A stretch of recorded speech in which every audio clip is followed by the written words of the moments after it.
Well, Mayoiga was definitely intense this week. Not sure if we really found out a lot about what's going on, but we definitely got moving on the trauma train. Yeesh.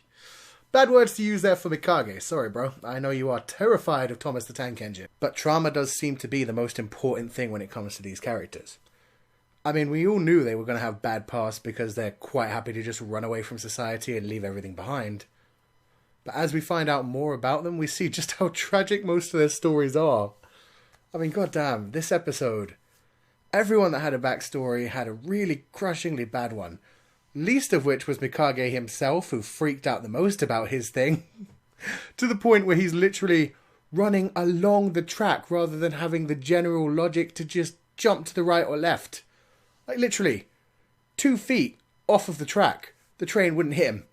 And he could see the track laying in front of him. He's running directly along it. Oh my god. Logic. Oh. Anyway. There was that. But everybody did have some serious trauma. And it's making me question what's actually going on in this anime. I mean, I said we didn't have much in the way of revealing what's actually going on in the Lost Village itself. But maybe we do. I mean, every time that somebody started to see an illusion, part of their trauma from their past coming back, it started with them staring off into the trees. Lovepon literally found herself alone. She was terrified, screaming out, "Execution, execution!" And, you know, looking around at the trees in general, they were looming over her, and then she started to hear the drums and the Buddhist monk, who is the real person that she wants to execute, and she did at one point try to. But that's not the point right now. Nyanta herself also, when she was looking around, she heard the buzzing coming from inside the tree. She stared intently at it and then freaked out and ran away, and then saw the giant hornet when she was by herself. Oh man, really? Is it possible that some of the trees around here are releasing some kind of toxin that's messing with their brains? I mean, it would make sense if every time they got really scared, like, their breathing speeds up, their heartbeat speeds up, and then they breathe in more of the toxin and that's what freaks them out. I mean, especially when it comes to things like guilt. Because there are a lot of times where it seems like these illusions are punishing people. I mean, most likely the first time anybody saw an illusion was when Yotsun was dragging Misaki into the forest, and he kind of saw something off in the distance and was like, why is that there? Like, that's according to Misaki's story. If we believe that that part is true, he saw something that was illusionary, went off into the forest, and then met his end in some way. Chances are that he did have an illusionary thing going after him. Other times that we saw illusions were like, the bus driver maybe saw his daughter when it was banging on the bus originally. And I mean, that was a very guilty time for him. He probably was feeling like shit. Because he was sitting there thinking, oh god, it's gotten to this point. My bus has collapsed here. A bunch of kids have just taken the piss out of me and just given me all their money and walked away. I'm pathetic. And then he probably started to think back to his daughter. And then we've got all 4 that were seeing flashbacks and terrible things. And this one who thought that they had just almost killed Mitsumune. I mean, plus we have Mitsumune, who is just so happy to please everyone. So the fact that he got locked up probably does a number on his mind and makes him feel guilty even though he did nothing because he's just that much of a freak. So yeah, lots of people feeling guilty and then suddenly seeing bad shit. And at some point, pretty much everyone has to be feeling guilty with their fucked up pasts, man. They have to be thinking about those pasts, and definitely the fear could add to it, because like I said, more breathing in any toxins that are around, if it's a gas or an excretion actually from the trees. That could be cool. I mean, Koharun said it herself. She said that the whole taking out the eyes means seeing your inner demons. We don't really know what in the town does that, but apparently something in the town does do that, so why not the trees? It is surrounded by such a big, thick forest. It's perfect. Well, at this point, Koharun is starting to look really suspicious. I mean, she's singing this song, and she's speaking about this tale where apparently a young girl is supposed to come to the village and bring with her the monster. I mean, she makes it sound so much like it's Misaki, and then she's even like, oh, by the way, guys, I've got all these news clippings, and one of them talks about a girl named Misaki that went missing around here. I mean, that was just so perfectly timed and perfectly made to make people think, oh, it's Misaki, we gotta kill her.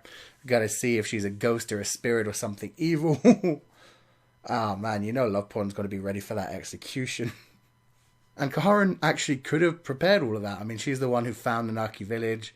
She clearly had access to all of the Harden's records. She'd read some people's profiles before they even came here. So she definitely could have found Masaki's name and slipped it into her book.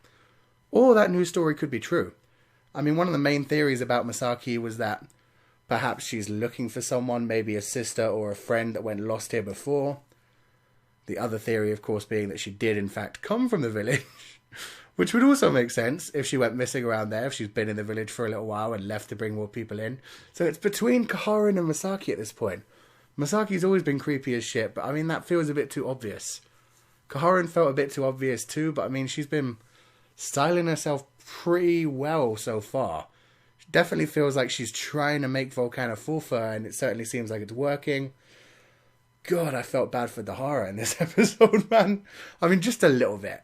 The guy totally deserves it because he's acting like such a friend-zoned little prick. But that moment, when they all come back, when the girls meet up with the guys, and Daharan's like just seen the annoying couple get back together, and he's like, Koharun! And he opens his arms for the hug, seeing her run his way. And she literally runs directly for him, and then takes that single step to the left and runs over to Volcano. That was destructive, man. That was the biggest bitch slap I've ever seen. That sub-story is going to end with a serious death, man. I'm not sure if Dahara is going to kill himself or Dahara is going to try to take out Volcano, but either way, he's going to snap soon, very soon, hopefully next episode. I mean, we see a nice knife with blood trickling down it in the next episode. I'm thinking that might be him. So I don't want to get too deep into the past or the traumas, but all of them were sufficiently bad. Mikage's was not as bad as the rest of them, but I mean, to an adult, it's pretty devastating. The problem is his character really annoys me. Because he's so elitist. He was so, like, he brought that problem on himself. He was all like, we could totally do this. We'll get these out in time, no problem. I stake my reputation on it. And then he made such a stupid little mistake. And, you know, he was just trying to show off. He was trying to move up in the company. If it had paid off, yes, he would have done mad skills. People would have given him mad props. But he fucked it up. And that's his own problem, basically. And then he ran away instead of just taking the punishment that they were going to give him. The other characters I felt really bad for. I mean, one thing that I have to say about Lovepon is her past is not bleak enough yet. I think there may be more to it. Because when I imagine how fucked up Lovepon is, I imagine she's possibly already killed someone or had somebody around her killed. Like, that priest backstory was pretty bad. Like, she was abused pretty bad and had to see her mother go through all that shit and, you know, basically saw that her mother was a weakling who couldn't really move on and be her own independent woman, and she wanted to try to do something about it. She tried to kill the priest. It didn't quite work out. But I think there may be more to that backstory, because it's not enough for her to be at this level where she's running around screaming, execution, execution, and literally trying to kill people and rip out their fingernails and teeth and torture them and shit. That's too far. She has to have seen something worse than that. I'm thinking maybe at some point the priest killed her mother, and maybe that's why she's so intent on executing people before they do bad things. Or maybe she did kill the priest and just had to instantly get out of there. Maybe her mother didn't like that she killed the priest. I mean, the mother seemed pretty attached to the priest, which is pathetic. But an ultimately realistic situation and very sad, man. Hellfire I kind of feel bad for, but his story is still kind of funny. Like, I feel bad for him, but the comments were kind of right. Dude should have been in school. Dude was too young to be trying to go into the army. And, like, I respect people that go into the army. But, I mean, he had his own little channel being a survivalist, and that was cool. And if he wants to engage his hobbies like that, that's fine. It was that Steve Rogers Captain America thing. He was too short and too weak to get into the army. It was just not going to happen. And he went ahead and got a surgery for it, and they probably found out about that and were really pissed off at him, and so he didn't make the cut. Oh, God.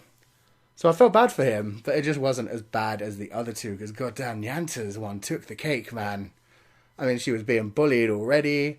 She tried to get her own back with a gun, which is still, again, a pussy's way out. Like, she should have stood up to the bullies by herself rather than hiding and shooting them in the back of the heads. But what they did to get back at her, man. Lining her up underneath a wasp's nest, shooting at her bit by bit, but then shooting the nest as well, making it break around her. Oh, that's fucked up and terrifying, man. I can totally see why she's so freaked out by wasps. I just don't see why she went to a mountain village where you'd think there'd be tons more. So they've all had incredibly messed up pasts so far. It's just this whole thing between Misaki and Koharun. Which one is the creepy one? Koharun is definitely creepy. Misaki definitely has her secrets. But then Misaki was trying to talk to Mitsumune. I'm thinking Misaki did see something in the woods. Or possibly just saw Yotsun freaking out. Maybe she has seen her friend in spirit form. Or her sister, whoever she might be searching for. Something like that. Because it seemed like she was ready to talk about shit. It just took her a while. Maybe she just literally saw Yotsun freaking out a ton. Or Yotsun tried to attack her and she defended herself. I don't know. Maybe she's like the one person who doesn't have a freaky monster in her head. Koharun hasn't seemed to be freaked out at any point so far. Which makes her the most terrifying one. Though we could say the same for other people like Dahara, who seems to be relaxed most of the time as well. Oh god. So many creepy people in this. Dahara's got a break. It's going to be incredible. I can't wait to see next episode. And I don't think like the whole village thing is going to be that well looked into. I think this is more about the characters than anything else.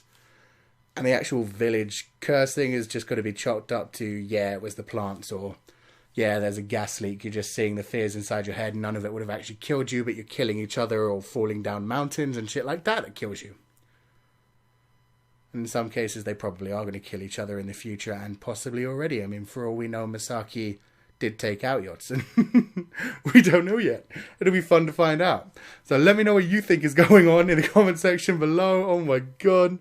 Let me know if you think it's punishing people, if you think it's due to their fear. I mean, we're definitely seeing all of these things are just inside their head, but how much can they affect? I mean, it really depends on if we see Mikage again. Mikage is the first one that looks like he's actually been killed by an illusion. So if he comes back and he's fine, then that'll tell us something. If he doesn't come back, we just won't know until we find the body. I mean, maybe they can die of fear if their illusions get them. I don't know. We'll find out.